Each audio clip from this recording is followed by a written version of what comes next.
حضرات آپ کو ہم ویلکم بیک کہتے ہیں اور گفتگو کا سلسلہ جو ہے حامد میر سے اس کو جاری رکھتے ہیں۔ حامد، آپ کہتے ہیں کہ ایک دن نواز شریف نے آپ کو، نصرت جاوید کو اور ظفر عباس کو ناشتے پہ بلایا، بڑا اچھا ناشتہ تھا، اور آپ سے کہا کہ آپ روزنامہ پاکستان کی ایڈیٹرشپ چھوڑ دیں۔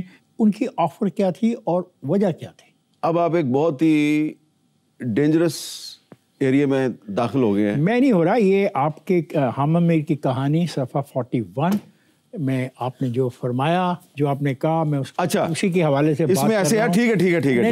ٹھیک ہے نہیں، وہ اصل میں نا وہ آج کل کی صورتحال میں نا یہ کہانی جو ہے نا یہ میرے لیے بڑے مسائل پیدا کرے گی، لیکن میں احتیاط کے ساتھ آپ کے سوال کا جواب دیتا ہوں۔ بھائی دیکھیں نا، یہ نواز شریف صاحب لندن کی جن پراپرٹیز کی وجہ سے نااہل ہوئے، ان پراپرٹیز کے بارے میں نے 1996 میں میں نے ایک کالم لکھا، اور ان کی یہ جو پراپرٹیز ہیں ان کی جو ڈاکومنٹس تھے وہ میرے پاس تھے۔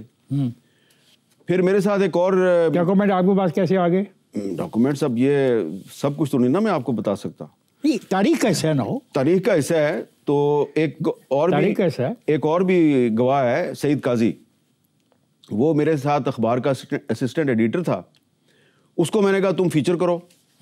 وہ اور ہم جو ہے وہ مختلف لوگوں کو ملے، میں نے کالم لکھا، اس نے پورا کلر پیج پہ فیچر چھاپا، صاف میں نہیں، ڈیلی پاکستان۔ اچھا ٹھیک ہے، ود ڈاکومنٹس۔ ٹھیک ہے، ود ڈاکومنٹس۔ نواز شریف نے یہ کیوں کہا کہ نواز شریف صاحب بڑے غصے میں تھے۔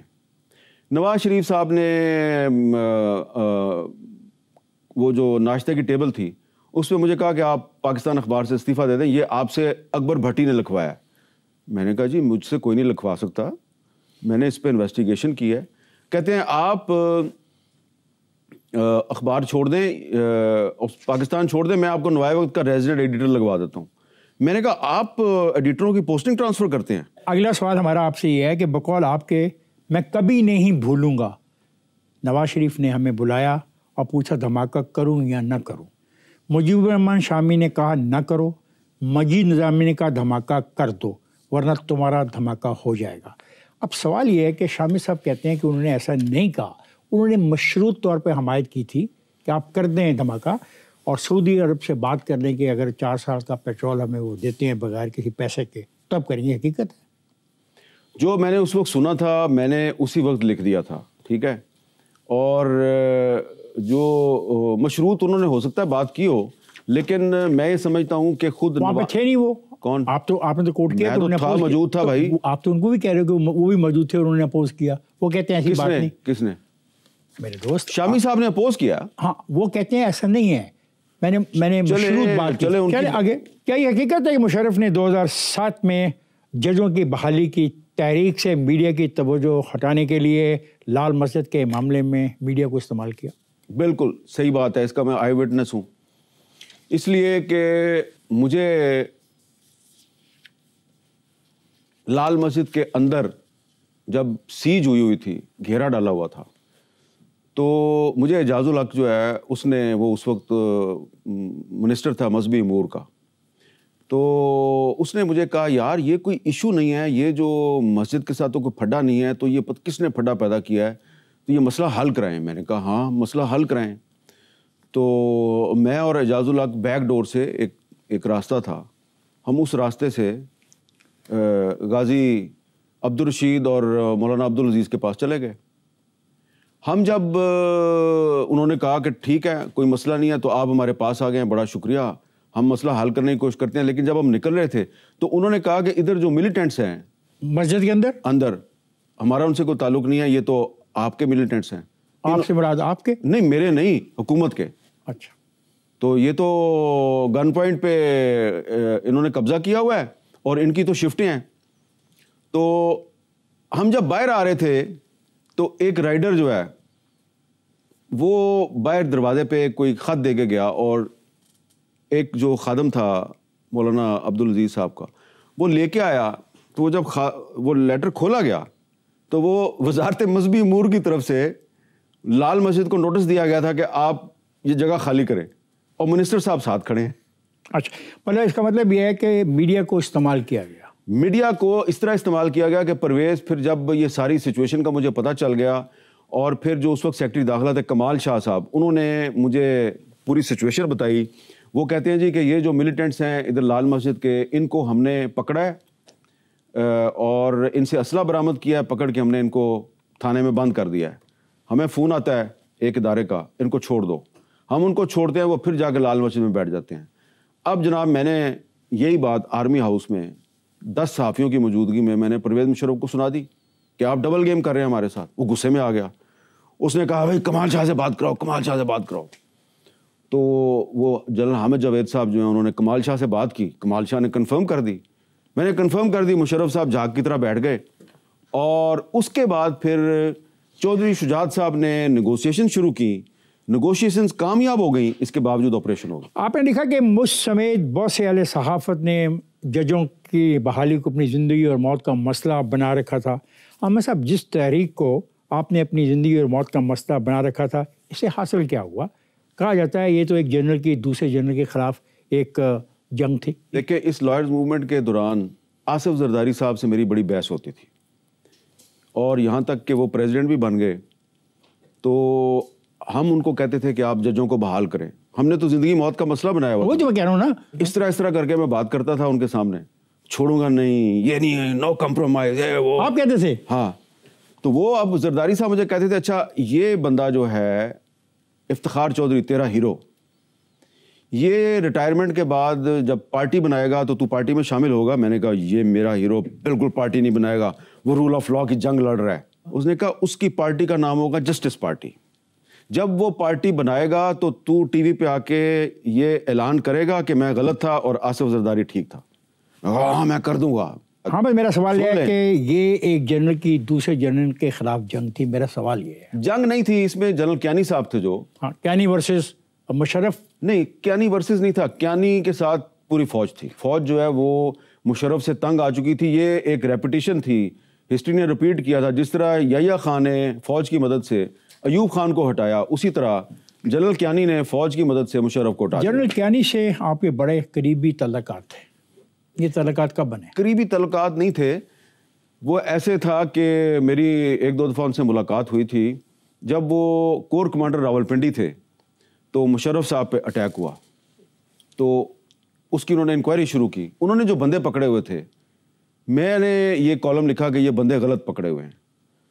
تو آپ کو اصل آدمیوں کا علم تھا؟ مجھے اصل آدمیوں کا علم نہیں تھا. تو ان کے بارے میں آپ کیسے کہتے ہو غلط پکڑے ہوئے؟ اس لیے کہ ان کو میں جانتا تھا. یہ ہر غلط آدمی کو آپ جانتے تھے؟ دیکھیں نا, اب میں نام لے لیتا ہوں, وہ الیاس کشمیری جو ہے جس کو انہوں نے پکڑا تھا, تو میں نے کالم لکھا بھائی یہ وہی الیاس کشمیری ہے جس کو 2-3 سال پہلے تک آپ کیش پرائز دیا کرتے تھے. اس پر مجھے کیانی صاحب نے بلایا اور ان کا جو کیانی صاحب کا جو چیف آف سٹاف تھے وہ تھے بریگیڈیئر قمر جاوید باجوہ صاحب. ہاں بھائی, یہ باتیں ہم کرتے رہیں گے اور آپ کی باتوں میں کافی ایسی چیزیں ہیں کہ لوگوں کو مجبور کرتی ہیں کہ آپ کو سنتے رہیں, لیکن مجھے احمد میر سے گفتگو کے سلسلے کو جاری رکھتے ہیں. آپ پر خالد خواجہ غالباً اس کا نام ہے, اور کرنل امام کے قتل کا الزام لگا. تو آپ نے کہا کہ کئی صحافیوں نے اس موقع کا فائدہ اٹھاتے ہوئے آپ کی کردار کشی کی, مہم میں بڑھ چڑھ کے حصہ لیا. کیا آپ ان صحافیوں کا نام لینا پسند کریں گے؟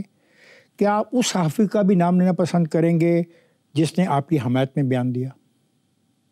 دیکھیں, یہ صرف خالد خواجہ والی بات ہے. کرنل امام صاحب کی فیملی اس میں شامل نہیں ہے, اور بلکہ کرنل امام کی جو فیملی ہے وہ انہوں نے میری اخلاقی طور پہ سپورٹ کی, مدد کی. ان کو تو ساری گیم کا پتہ تھا نا. گیم تھی کیا؟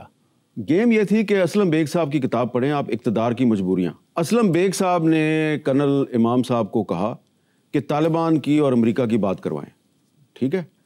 بیچ میں آ گئے خالد خواجہ صاحب اور ایک وہ بیچ میں جرنلسٹ کو لے آئے, اور مجھے تو خبر ہی کوئی نہیں ہے کہ جناب یہ جا رہے ہیں, کب جا رہے ہیں, کہاں سے آ رہے ہیں. تو انہوں نے جناب